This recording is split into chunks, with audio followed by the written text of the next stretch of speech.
Print and electronic media మిత్రులందరికీ నమస్కారం. June 12, 2024 NDA కూటమి ప్రభుత్వం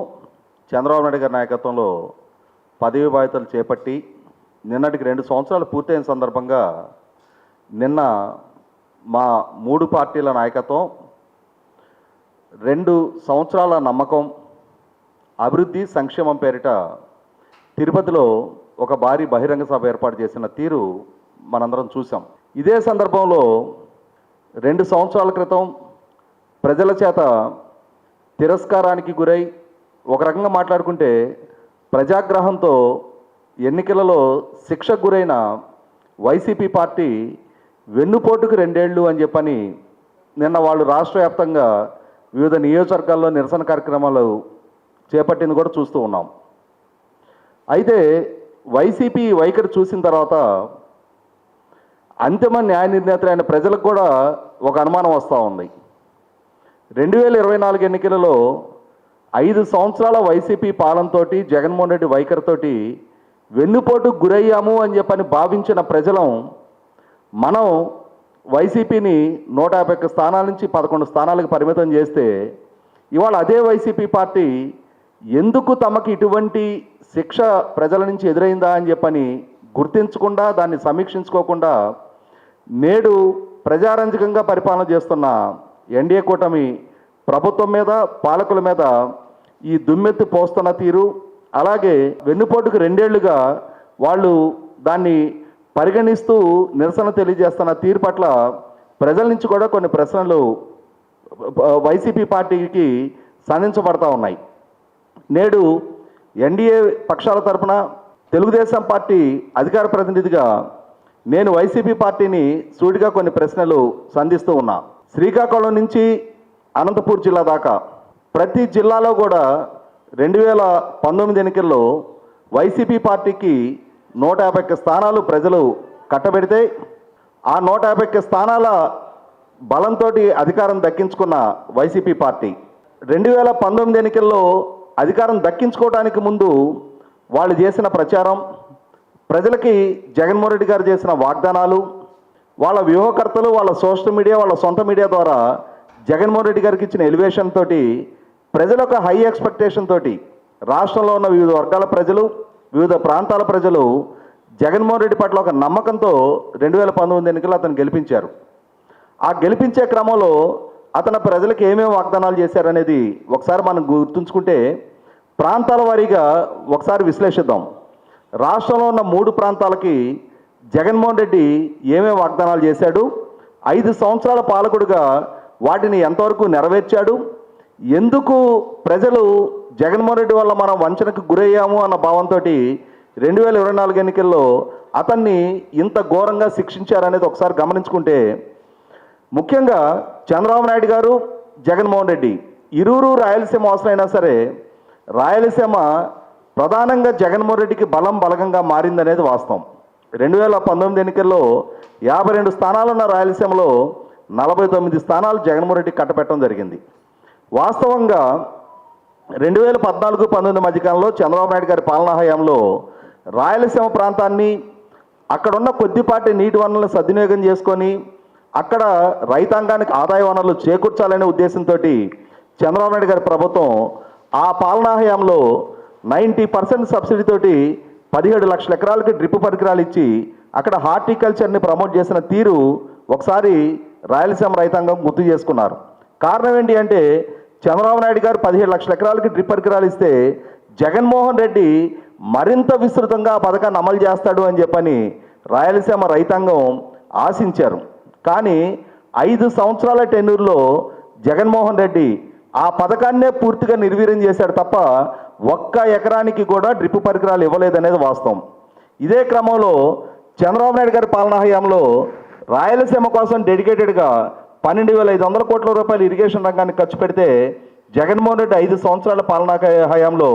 కేవలం 2,100 కోట్లు మాత్రమే రాయలసీమ ఖర్చు పెట్టడం జరిగింది. అదే సందర్భంలో అక్కడ వలసలను నివారించాలనే ఉద్దేశంతో చంద్రబాబు నాయుడు గారి ప్రభుత్వం 5 సంవత్సరాల టెన్యూర్లో ప్రతి జిల్లాలో కూడా అక్కడున్న వనరుల్ని సద్వినియోగం చేసుకోవాలనే ఉద్దేశంతో దేశంలోనే ఆనాటికి అతి పెద్ద సోలార్ పవర్ యూనిట్ కర్నూలు జిల్లాలో 1000 మెగావాట్ల సోలార్ పవర్ యూనిట్ ఎస్టాబ్లిష్ చేయించడం, జయరాజు స్టీల్స్ ఎస్టాబ్లిష్ చేయించడం, అనంతపూర్ జిల్లాలో ఆనాటికి దేశంలోనే అతిపెద్ద ఎఫ్డిఐ కియా కార్ల పరిశ్రమని గ్రౌండింగ్ చేయించిన తీరు. అదే సందర్భంలో చిత్తూరు జిల్లాలో మొబైల్ మ్యానుఫ్యాక్చరింగ్ క్లస్టర్తో పాటుగా అపోలో టైర్సు, అలాగే శ్రీ సిటీలో కూడా ఇసుజీ, హీరో, పెప్సీ లాంటి ఎన్నో మ్యానుఫ్యాక్చరింగ్ సెక్టర్ ఇండస్ట్రీస్ను కూడా గ్రౌండింగ్ చేయించి 5 సంవత్సరాల చంద్రబాబు నాయుడు గారి పాలనా హయాంలో 5 లక్షల మందికి ప్రైవేట్ రంగ ఉద్యోగాలు కల్పించిన తీరు రాష్ట్ర ప్రజలు 2024 ఎన్నికల నాడు గుర్తు చేసుకున్నారు. ఎందుకంటే 2019-24 మధ్యకాలంలో జగన్మోహన్ రెడ్డి పాలనా హయాంలో తాను కొత్తగా పరిశ్రమలు రప్పించకపోగా అప్పటికి గ్రౌండింగ్ అయ్యి సక్సెస్ఫుల్గా పనిచేస్తున్న పరిశ్రమలను కూడా వేరే రాష్ట్రాలకి బలవంతంగా తరలిపోయే పరిస్థితిని అతని ద్వారా కల్పించడం జరిగింది. ఒక పక్క కడప జిల్లాలో అతని కుటుంబానికి సంబంధించిన భారతీయ సిమెంట్ పరిశ్రమ కొనసాగుతూ ఉండగానే అదే జిల్లాలో అక్కడున్న జువారీ సిమెంట్ పరిశ్రమని అతను పొల్యూషన్ కంట్రోల్ బోర్డు ద్వారా వేధింపులకు గురి చేసి ఆ పరిశ్రమను ముగించాలి అని చెప్పని చేసిన ప్రయత్నం. అదే సందర్భంలో చిత్తూరు జిల్లాలో 17,000 మందికి ప్రత్యక్షంగాను 50,000 మందికి పరోక్షంగాను ఉపాధి కల్పిస్తూ వస్తున్న అమర్ రాజా బ్యాటరీస్ సంస్థని పొల్యూషన్ కంట్రోల్ బోర్డు ద్వారా వేధింపులకు గురి చేస్తూ ఆ పరిశ్రమను కూడా 9,500 కోట్ల రూపాయల లిథియం బ్యాటరీ ఎక్స్పాన్షన్ యూనిట్ని తెలంగాణకి తరలిల్లే పరిస్థితులు కల్పించిన నేపథ్యం కూడా రాయలసీమ ప్రజలు గుర్తు చేసుకుంటూ ఉన్నారు. అదే సందర్భంలో చంద్రబాబు నాయుడు గారి పాలనా హయాంలో రాష్ట్ర విభజన చట్టం ద్వారా నెలకొల్పబడిన ఐఐటి, ఐజర్, సెంట్రల్ యూనివర్సిటీ లాంటి ప్రముఖ విద్యా సంస్థలన్నీ కూడా రాయలసీమ ప్రాంతంలోనే నెలకొల్పబడింది. అన్నిటికన్నా ముఖ్యంగా కర్నూలు జిల్లాలో హైదరాబాద్లో చంద్రబాబు నాయుడు గారి ద్వారానే ఏర్పాటు చేయబడ్డ మౌలానా అబ్దుల్ కలాం ఉర్దూ యూనివర్సిటీ లాగానే కర్నూలు జిల్లాలో కూడా ఉర్దూ యూనివర్సిటీ చంద్రబాబు నాయుడు గారి ద్వారా ఏర్పాటు చేయడం జరిగింది. అలాగే ఒహాయో యూనివర్సిటీ తోటి టైఅప్ అయ్యి కర్నూలు జిల్లాని ప్రపంచంలోనే అతి పెద్ద సీడ్ బౌల్గా మార్చాలి అని చెప్పని చంద్రబాబు నాయుడు గారి ప్రభుత్వం సంకల్పించిన తీరు కూడా రాయలసీమ ప్రజలు గుర్తు చేసుకున్నారు. ఎందుకంటే చంద్రబాబు నాయుడు గారి ప్రభుత్వం విభజిత రాష్ట్రంలో వీలైనంత వరకు రాయలసీమ ప్రాంతంలో వలసలు నివారించడం కోసం అక్కడున్న కొద్దిపాటి నీటి వనరులను సద్వినియోగం చేసుకోవాలనే ఉద్దేశంతో అక్కడ ఇరిగేషన్ ప్రాజెక్టులకు ఇచ్చిన ప్రాధాన్యత, అదే క్రమంలో జగన్మోహన్ రెడ్డి పాలనా హయాంలో ఆ ఇరిగేషన్ రంగాన్ని పూర్తిగా నిర్వీర్యం చేయడం, అన్నిటికన్నా ముఖ్యంగా జగన్మోహన్ రెడ్డి తను ప్రాతినిధ్యం వహిస్తున్న పులివెందుల నియోజకవర్గ రైతాంగానికి నీళ్లు అందించే చిత్రావతి, గండికోట రిజర్వాయర్లో నీళ్లున్నా కూడా కనీసం 5 సంవత్సరాల టెన్యూర్లో ఆ రైతాంగ పొలాలకి నీరు పారించే డిస్ట్రిబ్యూటరీ నెట్వర్క్ కూడా అతని హయాంలో ఏర్పాటు చేయనందువల్ల రాయలసీమ జగన్మోహన్ రెడ్డి పాలనా హయాంలో మేము వెన్నుపోటుకు గురయ్యాము అని చెప్పన్న భావన కలగటానికి ప్రధానంగా దోహదం చేసింది. ఇంకా అన్నిటికన్నా ముఖ్యంగా రాయలసీమ ద్రోహిగా జగన్మోహన్ రెడ్డిని పరిగణించిన అతి కీలకమైన అంశం వచ్చేటప్పటికి తెలంగాణ రాష్ట్ర ముఖ్యమంత్రిగా ఉన్న కేసీఆర్ గారు, ఆంధ్రప్రదేశ్ రాష్ట్ర ముఖ్యమంత్రిగా ఉన్న జగన్మోహన్ రెడ్డి గారు ఇరువురు కూడా కేంద్ర జలశక్తి శాఖ మంత్రి గారి దగ్గర జరిగిన అపెక్స్ కౌన్సిల్ మీటింగ్ సందర్భంగా ఆ రోజు కేసీఆర్ గారు ఇవాళ బ్రిజేష్ కుమార్ ట్రిబ్యునల్ ద్వారా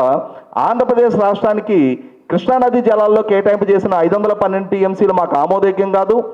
తెలంగాణకి చేసిన 299 టీఎంసీల స్థానంలో ఇరు రాష్ట్రాలకి సమాన ప్రాతిపదిక మీద జలాల కేటాయింపు జరగాలి అని చెప్పని కేసీఆర్ గారు డిమాండ్ లేవనెత్తిన సందర్భంలో ఆ రోజు ఆంధ్రప్రదేశ్ రాష్ట్ర ముఖ్యమంత్రిగా ఉన్న జగన్మోహన్ రెడ్డి ఆంధ్రప్రదేశ్ రాష్ట్రానికి ప్రాజెక్టుల వారీగా పరిగణలోకి తీసుకొని బ్రిజేష్ కుమార్ ట్రిబ్యునల్ 512 టీఎంసీలు కేటాయింపు చేసినప్పుడు ఇవాళ మళ్ళీ తిరిగి ఆ కేటాయింపుల్ని పునఃసమీక్ష చేయడం అనంటే ఆంధ్రప్రదేశ్ రాష్ట్ర ఇరిగేషన్ రంగ ప్రయోజనాలు దెబ్బతింటాయి కాబట్టి ఇటువంటి ప్రతిపాదన మేము అంగీకరించము అని చెప్పని అక్కడ ఆ మినిట్స్లో తన డిసెంట్ వ్యక్తం చేయాల్సిన జగన్మోహన్ రెడ్డి ఆ డిసెంట్ వ్యక్తం చెయ్యని పర్యవసానం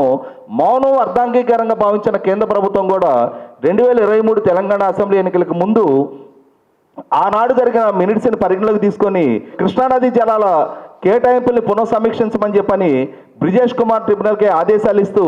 దాన్ని నోటిఫై కూడా చేయడం జరిగింది. ఒకవేళ నిజంగానే కేసీఆర్ గారి డిమాండ్ని పరిగణలోకి తీసుకొని బ్రిజేష్ కుమార్ ట్రిబ్యునల్ కనుక దాన్ని విచారణ చేసి ఒకవేళ సమాన ప్రాతిపదిక మీద రాష్ట్రాలకు జలాల కేటాయింపులు చేసిన పక్షంలో ఇప్పుడున్న 811 టీఎంసీల నికర జలాల కేటాయింపుల్లో 512 టీఎంసీల స్థానంలో 405.5 టీఎంసీలకి ఆంధ్రప్రదేశ్ రాష్ట్ర నీటి కేటాయింపులు పరిమితం కావాల్సి ఉంటుంది. అంటే ఆంధ్రప్రదేశ్ రాష్ట్రం జగన్మోహన్ రెడ్డి మౌన పాత్ర వహించిన పర్యవసానం 106.5 టీఎంసీలు నష్టపోవడానికి ఆస్కారం ఉంటుంది. కాబట్టి ఈ విషయం వెలుగులోకి వచ్చిన తర్వాత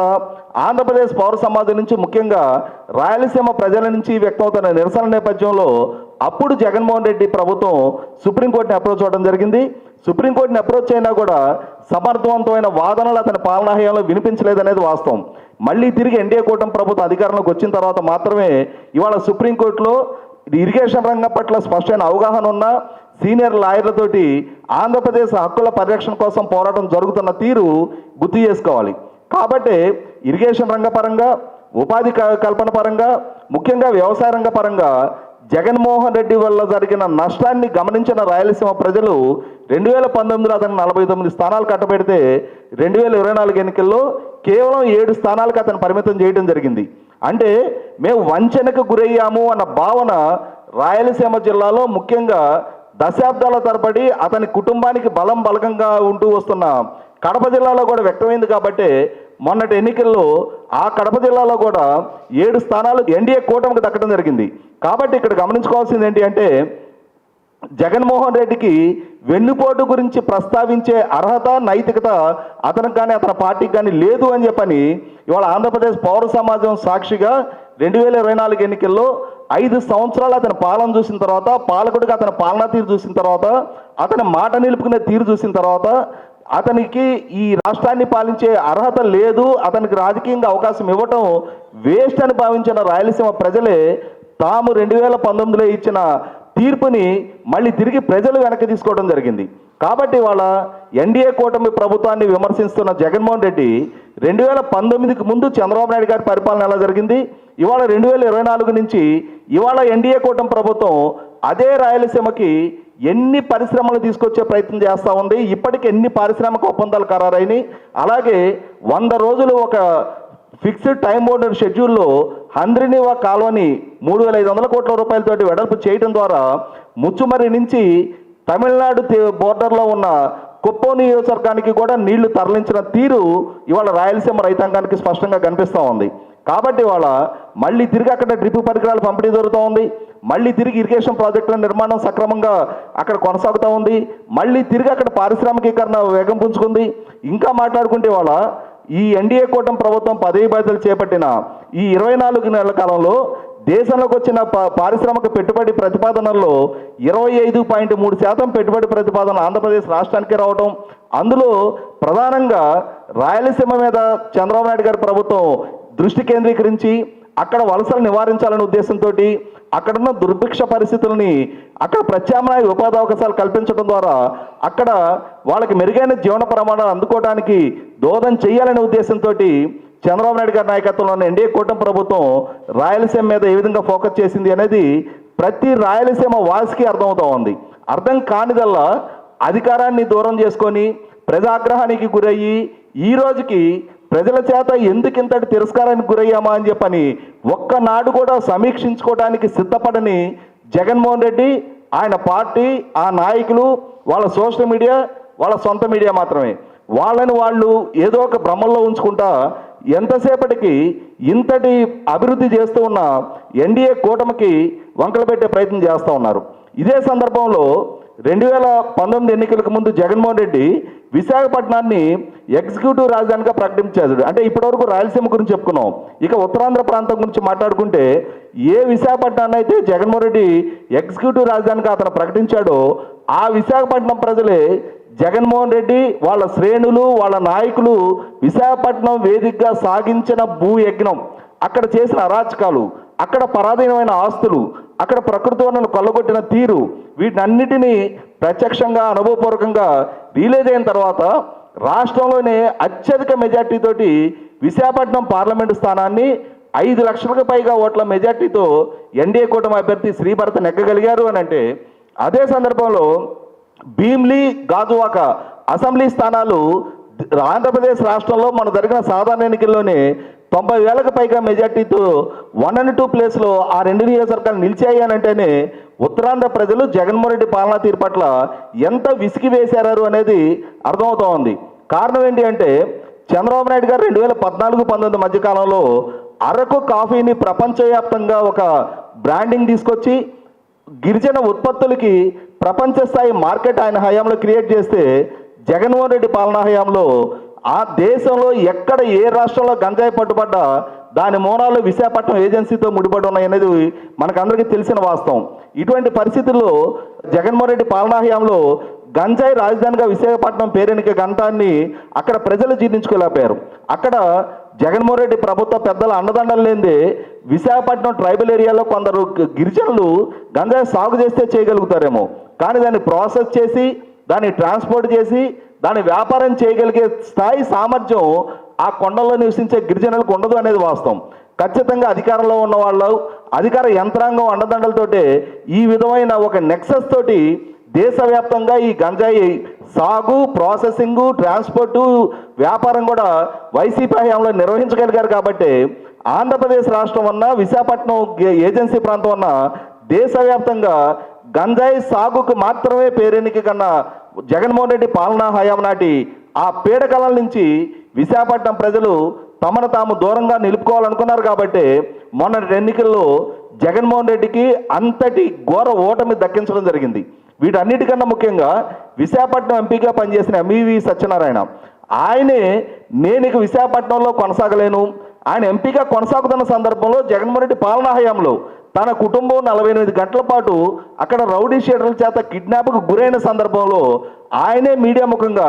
విశాఖపట్నంలో ఇక నేను వ్యాపారాలు కొనసాగించలేను, విశాఖపట్నంలో నా జీవితానికి సెక్యూరిటీ ఉంది అని చెప్పి నేను భావించడం లేదు, నేను నా వ్యాపారాలని, నా కుటుంబాన్ని హైదరాబాద్కి షిఫ్ట్ చేయాలనుకుంటున్నాను అని చెప్పని ఒక సిట్టింగ్ ఎంపీ, అధికార పార్టీ ఎంపీ ఆనాడు వ్యక్తం చేసిన అభిప్రాయం చూస్తేనే సామాన్య ప్రజానీకం ఇంకా విశాఖపట్నంలో ఎంతగా టెర్రరైజ్ అయిపోయారు అనేది మనకందరికీ కళ్ళ ముందు కనిపిస్తూ ఉన్న వాస్తవం. ఇటువంటి పరిస్థితుల్లోనే నాడు వైసీపీ పార్టీలో సీనియర్ మంత్రులుగా పనిచేసిన నాటి రెవెన్యూ మినిస్టర్ ధర్మాన ప్రసాదరావు గారి దగ్గర నుంచి, బొత్స సత్యనారాయణ గారి దగ్గర నుంచి కూడా ప్రాంతీయ విద్వేషాలు పెంచే విధంగా 3 జిల్లాల ఉత్తరాంధ్ర ప్రాంతానికి ప్రత్యేక రాష్ట్రం ఇవ్వాలి అని చెప్పని అక్కడ ప్రజలలో ప్రాంతీయ విద్వేషాలు పెంచడానికి చేసిన ప్రయత్నం తప్ప అక్కడ ప్రాంత ప్రజల జీవన ప్రమాణాలు పెంచడానికి, అక్కడ ప్రాంత యువతకి వలసలేని ఉపాధి కల్పించడానికి వాళ్ళు కనీస మాత్రపు ప్రాధాన్యత ఇవ్వని నేపథ్యంలో రిలీజ్ అయిన ఉత్తరాంధ్ర ప్రజలు కూడా మొన్నటి ఎన్నికల్లో వైసీపీ పార్టీని తుడిచిపెట్టడం జరిగింది. ఇక ఈస్ట్ గోదావరి నుంచి నెల్లూరు జిల్లా వరకు ఉన్న మిగిలిన కోస్తా జిల్లాల ప్రాంతంలో జగన్మోహన్ రెడ్డి వల్ల జరిగిన వంచన ఇక అది పుంకాలుగా చెప్పుకోవడానికి ఆస్కారం ఉంది. 2019 ఎన్నికలకు ముందు అమరావతిలో మాత్రమే రాజధాని నిర్మాణం కొనసాగిస్తాను అని 2017 నుంచి తానే స్వయంగా తుళ్ళూరు బహిరంగ సభలో ప్రకటించిన జగన్మోహన్ రెడ్డి తన manifesto committee chairman Ummareddy Venkateswara గారి ద్వారా మంగళగిరి నాడు ఎమ్మెల్యే మళ్ళీ తిరిగి పోటీ చేస్తున్న వైసీపీ అభ్యర్థి ఆళ్ల రామకృష్ణారెడ్డి చేత కూడా ప్రకటింపజేసిన నేపథ్యం, అన్నిటికన్నా ముఖ్యంగా అతనే స్వయంగా రాజధాని ప్రాంతంలో పర్యటించిన సందర్భంలో అమరావతి ప్రాంతంలో ల్యాండ్ పూలింగ్కి భూములు ఇచ్చిన అసైన్మెంట్ ల్యాండ్ ఓనర్లకి పట్టా భూములతో పాటు సమానమైన ప్యాకేజ్ ఇస్తానని చెప్పని వాగ్దానం చేయటం, అదే సందర్భంలో అక్కడ ల్యాండ్ పూలింగ్కి భూములు ఇచ్చిన నేపథ్యంలో ఉపాధి కోల్పోయిన ల్యాండ్లెస్ పూర్కి చంద్రబాబు నాయుడు గారి ప్రభుత్వం 2,500 రూపాయలు సామాజిక పెన్షన్లు ఇస్తున్న నేపథ్యంలో తనకి కనుక అధికారం కట్టబెడితే ఈ 2,500 పెన్షన్ 5,000 చేస్తానని చెప్పని అక్కడ ప్రాంత ప్రజలని జగన్మోహన్ రెడ్డి కూడా ఇక్కడే రాజధాని నిర్మాణం చేయబోతున్నాడు అని చెప్పని ఒక నమ్మకాన్ని కలిగించాడు. కాబట్టి 2019 ఎన్నికల్లో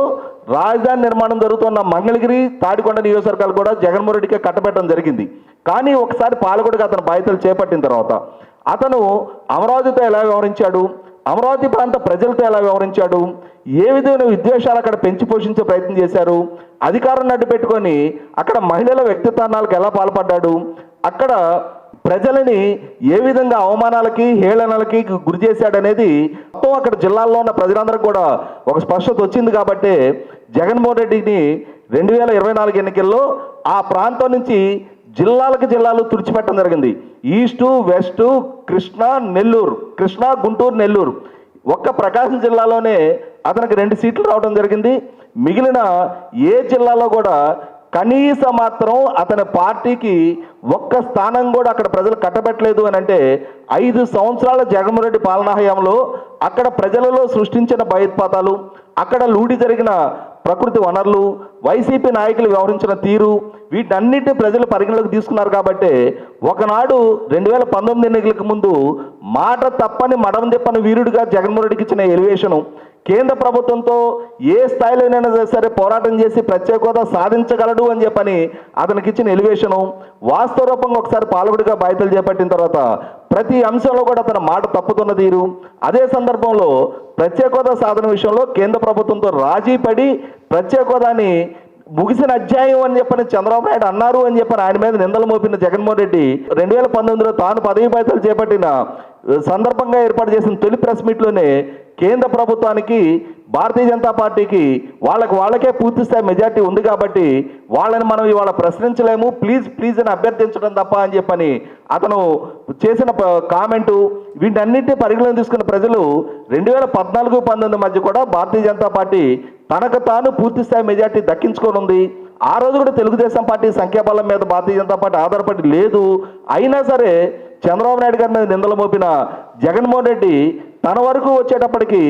ఎన్నికలకు ముందు తనను తాను ఒక పోరాట వీరుడిగా చిత్రీకరించుకున్న జగన్మోహన్ రెడ్డి తనకు అవకాశం అధికారం దక్కిన తర్వాత ఏ విధంగా తన నిస్సహాయతను వ్యక్తం చేశాడనేది కూడా ఆంధ్రప్రదేశ్ రాష్ట్ర పౌర సమాజం గుర్తుంచుకుంది. అదే సందర్భంలో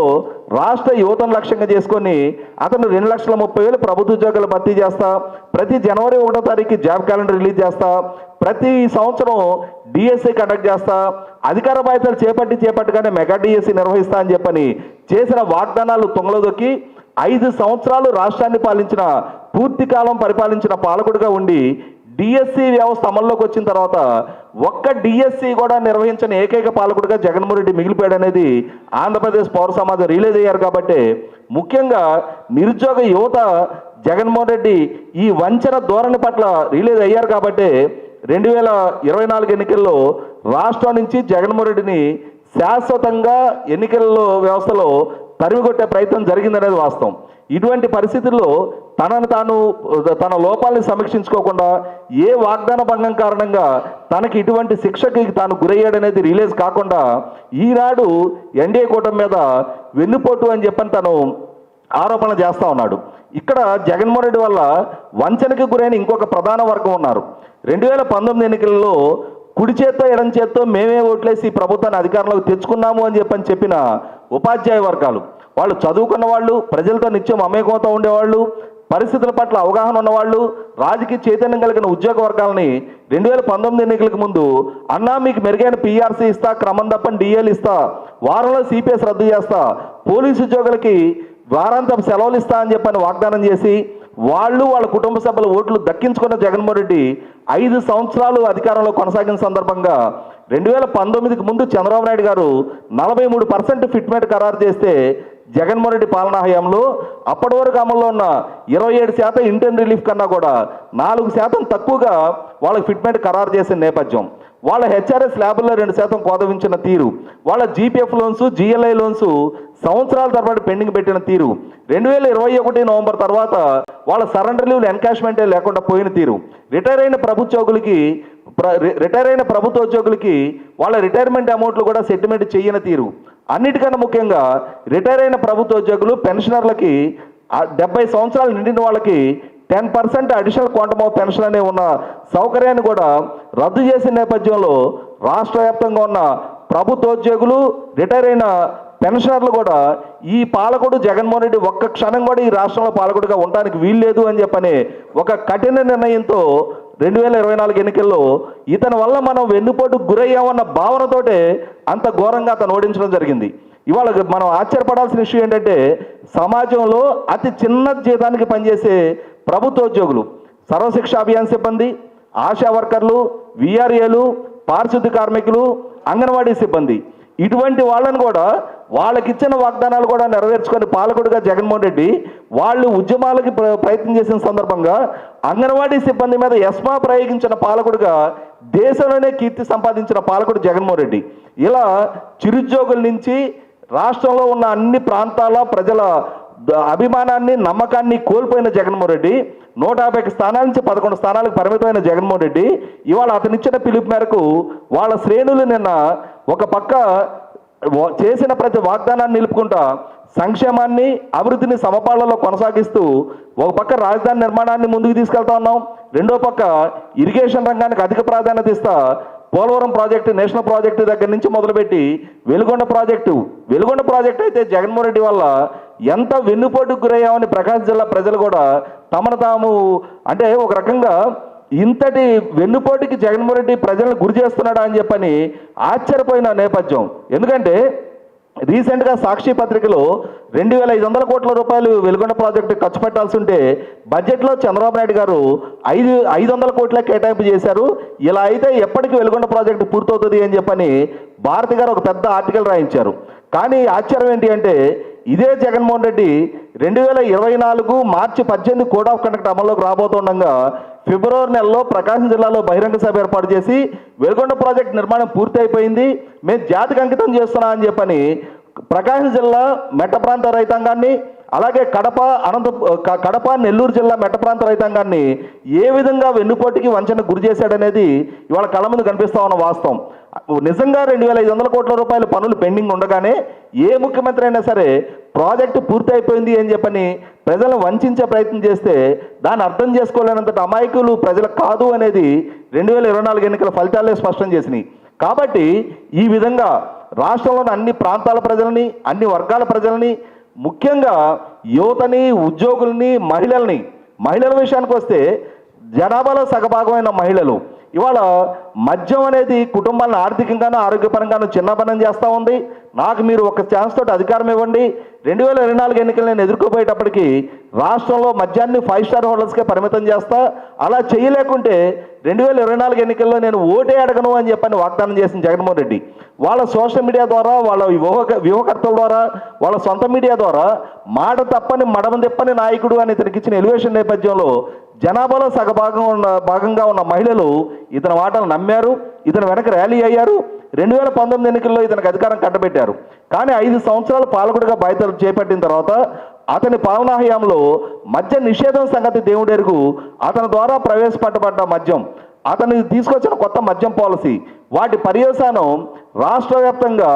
ఎన్ని లక్షల కుటుంబాల్లో ఎంతమంది అనారోగ్యం పాలయ్యారు, ఎంతమంది చనిపోయారనేది ఇవాళ ప్రతి కుటుంబానికి ఒక స్పష్టత ఉన్న నేపథ్యంలోనే గాయపడ్డ వెన్నుపోటుకు గురయ్యా ఉన్న భావనతోటి మహిళలు కూడా జగన్మోహన్ రెడ్డిని మళ్ళీ తిరిగి పాలకుడిగా చూడకూడదని చెప్పని 2024 ఎన్నికల్లో అటువంటి తీర్పు ఇవ్వడం జరిగింది. అన్నిటికన్నా ముఖ్యంగా ప్రజల వ్యక్తిగత ఆస్తులకు కూడా భద్రత లేని పరిస్థితి కల్పించిన ఏకైక పాలకుడు జగన్మోహన్ రెడ్డి. ఇవాళ మన ఆస్తులకి సంబంధించిన ఏదైనా వివాదం తలెత్తితే ఆ వివాదాన్ని పరిష్కరించడం కోసం మన ప్రభుత్వ విభాగాలను అప్రోచ్ అవుతాం. అంటే ప్రభుత్వం ఎండ్ ఆఫ్ ది డే ప్రజల ఆస్తులకి కస్టోడియన్గా రక్షణ కల్పించే స్థాయిలో ప్రభుత్వం ఉంటుంది. కానీ జగన్మోహన్ రెడ్డి వల్ల ప్రతిపాదించబడ్డ ల్యాండ్ టైటిలింగ్ యాక్ట్ తోటి ప్రజల వ్యక్తిగత ఆస్తులకు కూడా రక్షణ లేని పరిస్థితి అతను సృష్టించడం, ప్రజలకు సంబంధించిన పట్టాదారు పాస్ పుస్తకాల మీద అతని పేర్లు వేయించుకోవడం, అతని ఫోటోలు ముద్రించుకోవడం, అన్నిటికన్నా ముఖ్యంగా సమగ్ర సర్వే పేరిట ప్రజలకు సంబంధించిన పొలాల హద్దురాళ్ల మీద కూడా జగన్మోహన్ రెడ్డి ఫోటో 700 కోట్ల రూపాయలతోటి ముద్రించుకున్న తీరు చూసిన తర్వాత ఇవి మన ఆస్తులా జగన్మోహన్ రెడ్డి ఆస్తులా అని చెప్పనే ఒక రకమైన ఇన్సెక్యూరిటీ తోటి ప్రజలు ఆందోళన చెందుతా ఉన్న సందర్భంలో 2023 నవంబర్లో అతని ప్రభుత్వం ద్వారా అమల్లోకి తీసుకురాబడ్డ ల్యాండ్ టైటిలింగ్ యాక్ట్ అనేది ఒక పెనుపోతలాగా ప్రజల కళ్ళ ముందు కనిపిస్తా ఉన్న నేపథ్యం. అయినా సరే ప్రజలు ఎంత భయాందోళన చెందుతున్నా కూడా ల్యాండ్ టైటిలింగ్ యాక్ట్ అమలు చేసే తీరుతామని చెప్పని మొండిగా ముందుకెళ్లిన జగన్మోహన్ రెడ్డి వైఖరి చూసిన తర్వాత రాష్ట్రంలో ఉన్న అన్ని వర్గాల ప్రజలు కూడా ఈ జగన్మోహన్ రెడ్డిని ఒక్క క్షణం కూడా పాలకుడిగా కొనసాగించడానికి వీల్లేదు అని చెప్పని ఏకోన్ముఖంగా తీసుకున్న తీర్పు 2024 మే 13 ఎన్నికల్లో ఈవీఎంలో నిక్షిప్తం అయితే, జూన్ 4వ తారీఖు ఫలితాల రూపంలో వెల్లడైతే, జూన్ 12 అన్ని వర్గాల ప్రజల ఆశీస్సులతో నమ్మకంతో విజయం దక్కించుకున్న ఎన్డీఏ కూటమి పదవి బాధ్యతలు చేపట్టడం జరిగింది. ఆ నమ్మకాన్ని నిలుపుకుంటూ గడిచిన 2 సంవత్సరాలుగా అవిశ్రాంతంగా రాష్ట్రంలో ఉన్న నిరుద్యోగ యువతకు ఉపాధి కల్పించడానికి, రాష్ట్రంలో ఉన్న రైతాంగానికి నీటి భద్రత కల్పించడానికి, జగన్మోహన్ రెడ్డి వల్ల వారసత్వంగా దక్కిన ఆర్థిక విధ్వంసం నుంచి రాష్ట్రాన్ని కాపాడటానికి ఎన్నికల ముందు చేసిన ప్రతి సంక్షేమ వాగ్దానాన్ని నిలుపుకునే దిశగా పదవి బాధ్యతలు చేపట్టిన 19 రోజుల్లోనే దేశంలోనే హైయెస్ట్ సామాజిక పెన్షన్ 4,000 రూపాయలు అమల్లోకి తెచ్చిన పాలకుడు చంద్రబాబు నాయుడు గారు, అమలు చేసిన ప్రభుత్వం ఎన్డీఏ కూటమి ప్రభుత్వం. ఇటువంటి ప్రభుత్వాన్ని, ఇటువంటి పాలకుల్ని, ప్రజలకు ఇచ్చిన వాగ్దానాన్ని నిలుపుకొని పాలకులుగా జగన్మోహన్ రెడ్డి చిత్రీకరిస్తున్న తీరు చూసి ప్రజలు ఆశ్చర్యపోతా ఉన్నారు. ఏ వెన్నుపోటుకు గురై మనం ఇటువంటి తీర్పుతో జగన్మోహన్ రెడ్డిని ఇంటికి పంపించాం. ఇవాళ మా ఆశీస్సులతో మా ఆకాంక్షలు నెరవేర్చడం కోసం పదవి బాధ్యతలు చేపట్టిన ఈ ప్రభుత్వం ఇంత అంటే బాధ్యతగా పనిచేస్తూ ఉన్నప్పుడు ఈ విధమైన ప్రచారాలతోటి ఈ విధంగా సమాజంలో అస్థిరత సృష్టించే ప్రయత్నం. ఎందుకంటే నిన్న వీళ్ళు కార్యక్రమం టేకప్ చేసిన సందర్భంగా చాలా ప్రాంతాల్లో శాంతి భద్రతలకు విఘాతం కలిగే విధంగా, తెలుగుదేశం నాయకత్వం మీద దాడులకు పాల్పడే విధంగా, స్థానిక తెలుగుదేశం శ్రేణులు బైకంపతులకు చేసే విధంగా నిన్న వైసీపీ శ్రేణులు ప్రయత్నం చేసిన తీరు ఇప్పటికే చాలా సందర్భాల్లో చాలా ప్రాంతాల నుంచి రిపోర్ట్ అవుతున్న నేపథ్యంలో ఏ రప్పా నరుగుతామనే స్లోగన్ తోటి వైసీపీ శ్రేణులు ఇప్పటివరకు తెలుగుదేశం శ్రేణులు బైకంపతులను చేసే ప్రయత్నం చేస్తూ ఉన్నాయో అదే వైఖరిని ఇంప్లిమెంట్ చేసే విధంగా నిన్నటి కార్యక్రమం కూడా ప్రజలు ఫీల్ అవుతూ ఉన్నారు. కాబట్టి అసలు సిసలు వెన్నుపోటుదారుడు జగన్మోహన్ రెడ్డి తప్ప ఇవాళ ఎన్డీఏ కూటమి ప్రభుత్వం కాదు అని చెప్పని ప్రజల నుంచి ఏకోన్ముఖమైన భావన వ్యక్తం అవుతా ఉంది.